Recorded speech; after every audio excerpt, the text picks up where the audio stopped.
Hello friend, welcome back to my new lecture on reflection.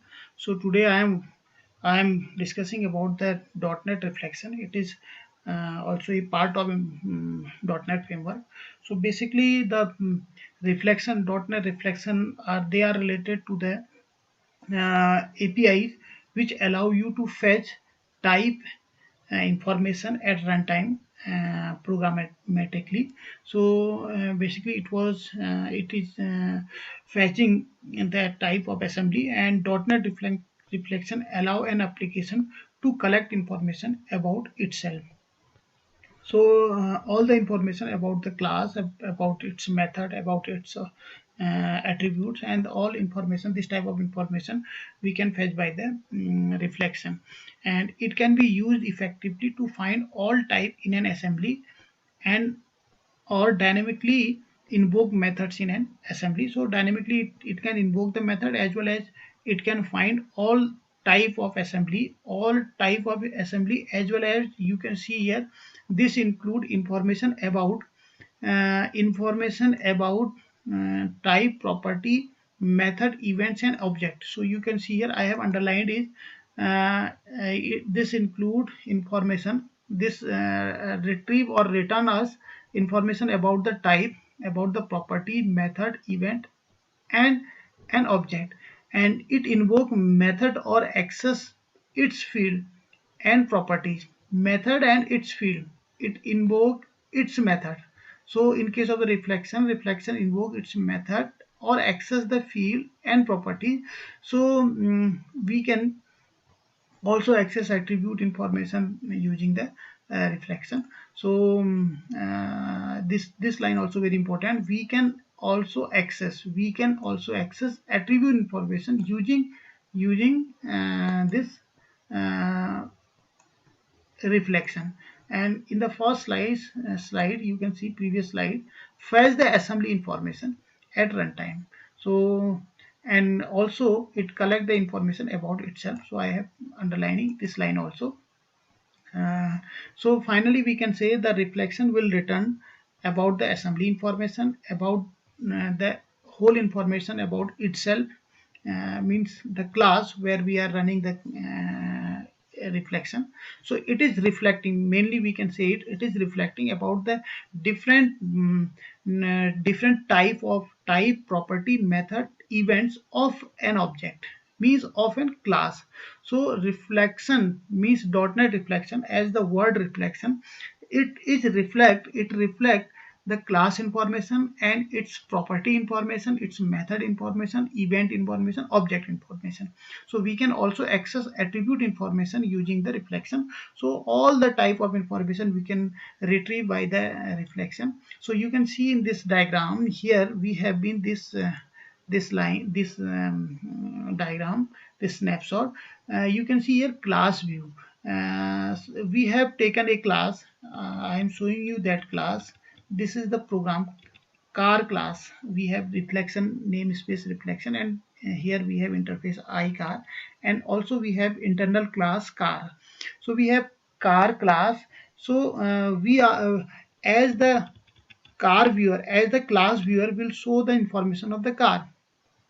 This is car, this is on this is the class view, and suppose we will find the class view on Visual Studio.NET of particular class, then we will find the name of function. Accelerator is the function of class, car is a constructor of the car class, is moving is the function name of the class, speed is the function name of the class, color is the function name of class, speed, and underscore speed is also a function of a class. So all the methods you can see here, all the method. So using reflection you can get any kind of information which you can see on the class viewer. So you can see here class viewer, inside the class viewer whatever we are seeing on the class viewer, that everything will be displayed by the reflection. So same thing will be reflected by the reflection. So for example information of a method, properties, field, event and object. तो सीधे शब्दों में हम ये कह सकते हैं कि रिफ्लेक्शन क्या है कि किसी भी क्लास की के सारे मेथड्स की information,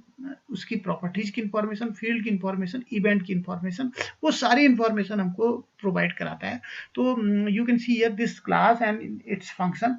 so here the function of the class is car is a constructor, accelerator is a function, is moving, speed, color and speed. These are the different function of the class. So I can verifying you the function of the class.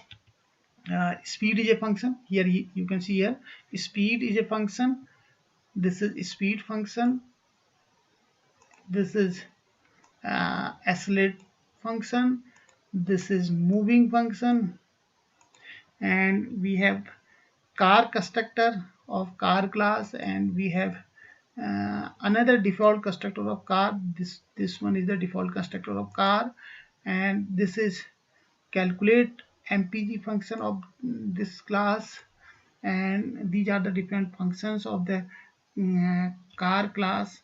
So I have underlined all the things. This is car class. You can see here this is car class. I did it bold.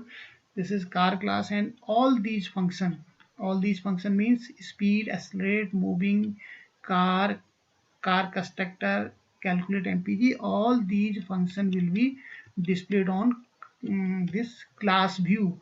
You can see here on this class view we have been all these function: car, constructor, accelerate construction, is moving construction, speed, color. All the things are. Color is a variable of this car class. So all property means variable as well as method.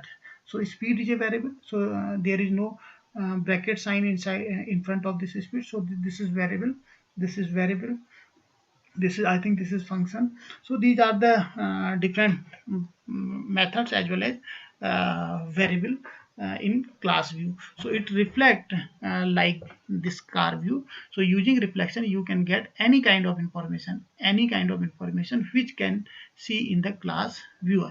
So this is the output of this. This is the view of this class view, and you can also understand by these facts also.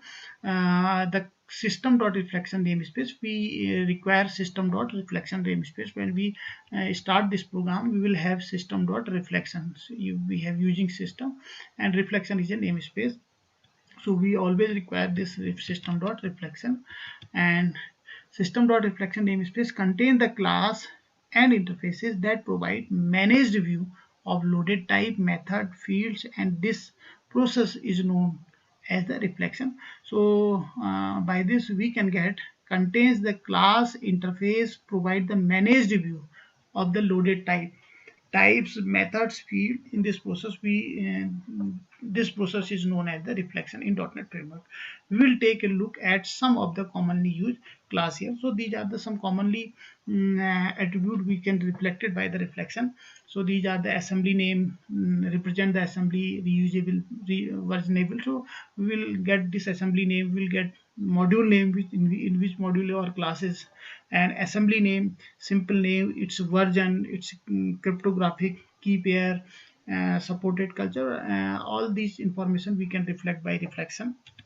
And event information, field information, member information, method information, parameter information, property information, we can get all these information by the reflection. So this is the use of reflection, and now I am showing you the program. Before we start the reflection, necessary to understand the system.type class. So we require system.type, and in order to continue with all the example given in this article, I am using the car class as an example. So we can look like this. So this is the car iCar interface. So before running, system.type is required here, and we are using this car class, and initially we have using system.collection.generic, system.linq, system.text. So we are using all these interfaces, all these namespace and classes. And now we are writing here namespace reflection, and inside this namespace we have interface iCar. So because it is started by the I statement, so it is interface. Always in C# the interfaces are started by the I, a capital character I, and inside this interface we have a variable, boolean variable is moving. Is moving is a boolean type, means it will store true and false value. So we have mentioned this interface, and now we are coming on the car class. Again, we have written here in namespace reflection. So in the previous slide we have namespace reflection. Inside this reflection namespace we have interface iCar, and here also we have same reflection, and inside same namespace reflection, and inside this we have internal class car. So we have interface as well as class inside the same namespace.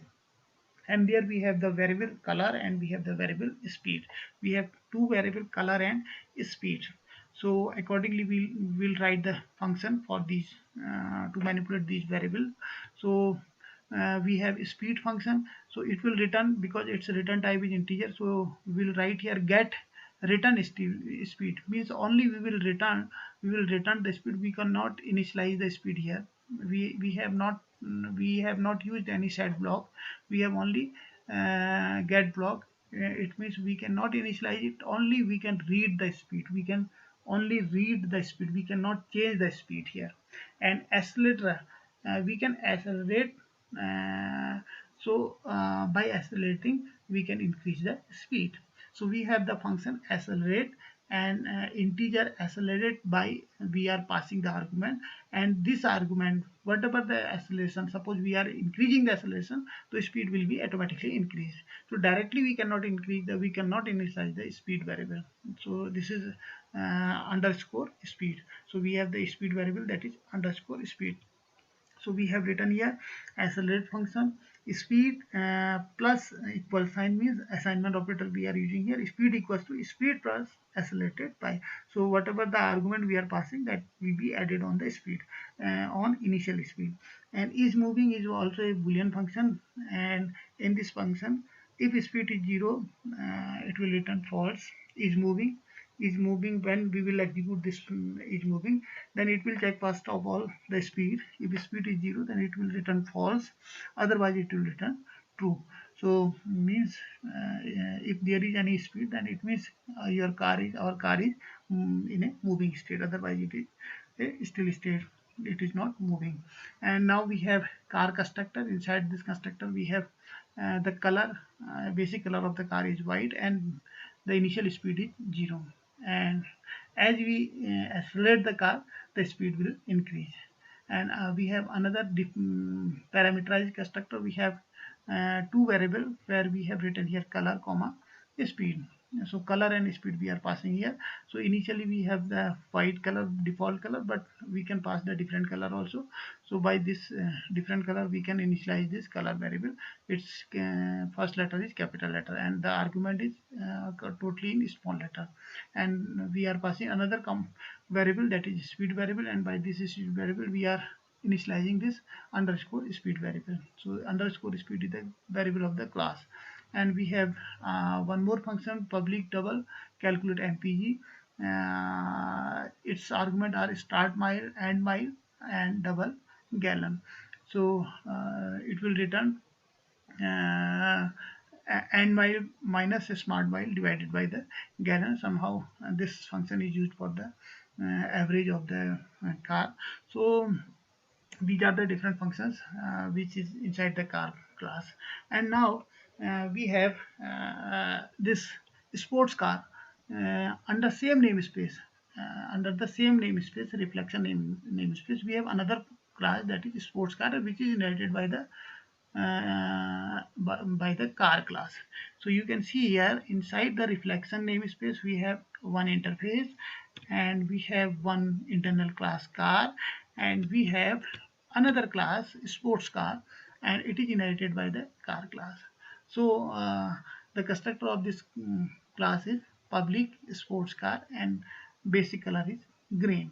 So we have initialized the color equals to green. However, the color is not a variable of the sports car class. It is the variable of this car class, but this variable is a public variable. So this variable can be used freely on the derived class. We can use freely this variable on derived class. That's why we have directly initialized this variable here, and without passing any argument. So this is the program, and now we'll use reflection, and uh, and here we will use the reflection. So before applying this reflection, few points are there also. So system.type is a very important class for reflection. System.type class is the main class for the .NET reflection functionality. uh, it represents the type declaration, class type, interface type, array type, value type, enumerator type, and type parameter generic. Different types it will display.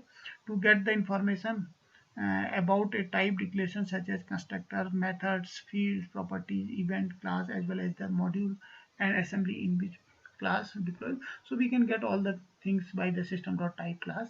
So you can see here, again see here we have reflection namespace, and we have one interface inside this, and we have again reflection interface, and inside this reflection interface we have the internal class car, and we have different functions of this internal class car, and then we have this sports car which is inherited by the car class. And now see in this example, you can see here, we have reflection namespace. We are writing the name of program is object get type demo.cs. So using system is initial line, starting line, then namespace reflection, then class object get type demo. The name of the file is object get type demo also, and public static void main. And inside this main, because we have not used here any main, you can see here we have used sports car, but we don't have any main here. So now we are writing here main, and inside this main we have the object of the car class, car c equals to new car. We are not writing the object of sports car, we are not writing the object of this sports car. We are writing the object of this car class, internal class car. So you can see here, this is car class, car c equals to new car, and type t equals to c dot get type. So as I told you that we require system.type. So type class is very important here. So with the help of this type class, we will reflect the type of different class, method, property, as well as other thing also. So we have written here type class. Type is a predefined class. Its object is t equals to c dot get type. So we are retrieving the type of this car class. So c dot get type function will retrieve the type of this car class, and console dot type, by writing this console dot type line, we will write t dot full name. So we'll write the full name of this type. So the full name of the type is reflection dot car. So this is basically, this is the car class, and this car class under reflection namespace. So it will display its full name, reflection dot car. So this is console dot line, it will hold the screen, and by this statement we can display the type of C. So basically C, we know the C is a car, object of car, but sometimes we don't know the object, which is this object, and what is the reference of the object. Suppose the program is too long, and we have so many objects, and then we don't know about, we have no knowledge about the object, which type of object, and what is its class, and what is its namespace. Then we will write this statement c dot get type. Then we will find all the detail of the class. So it is returning c is a c dot get type, we will return the value this. C is a object of car class, and car class is under reflection namespace. So this way we will find this one. So you can see here it represents system dot type. Type type declaration. Type will represent class type, interface type, array type, value type, enumeration type, type parameter, generic type definition. So we can access the type of array, type of value, type of interface, type of class, type of enumeration, type parameters, everything we can get it.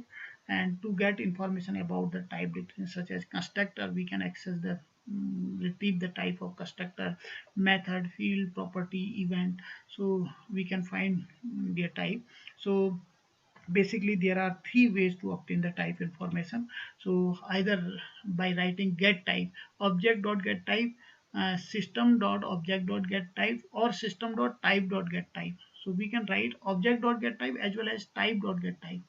And type of, we also have one function that is type of, this is C sharp operator. So by these three method we can obtain the type of information. So type information, we have been type T. Type is a predefined class and its object is T. So this is under .NET reflection. This is the diagram of flowchart of this .NET reflection. This method return that system.type or get type. As I have used here get type. Get, G is capital letter and T is also in capital letter. So this method return a type object that represent the type of an instance. Get type static method of a type class which gets the type. So this is the program, and we will also have one more program where we are using type of C sharp operator. You can see here there are three methods. One of this type dot get type, as we have used this type of dot get type, and another method is C sharp operator, type of C sharp operator. By using this method, the same program can be executed by this method also using type of C sharp operator. Final way to obtain type information is using C sharp type of operator. This operator take name of the type of operator. So in this example you can see here again we have the same example, but only one function is different here. So using system namespace reflection class type of demo and public static void main, under namespace reflection we are writing this program under namespace reflection. So here we have type T, again we are writing here type T and type of car. So type of car, I am underlining this line. uh, Type T equals to type of car, while in the previous program C dot get type, here we are writing C dot get type. This is C dot get type, and the difference, and in this program we have we are writing here type of car. We are writing here type of car. We are writing here the function type of. By this function we can also get the type of car. So by using the console.writeLine t dot full name, will write here t. T is the object of type, and t dot full name, it will reflect reflection dot car. And finally we have written console dot read line to hold the screen. So this way we are writing the program, and this is the type reflection. And in next lecture I will discuss about all different types, like type of method, type of variable, type of attribute, type of event. So we'll discuss about all these all other facts. So this is all about of the reflection. So thank you guys listening to this lecture, and thanks again. Please do subscribe my channel, and thank you.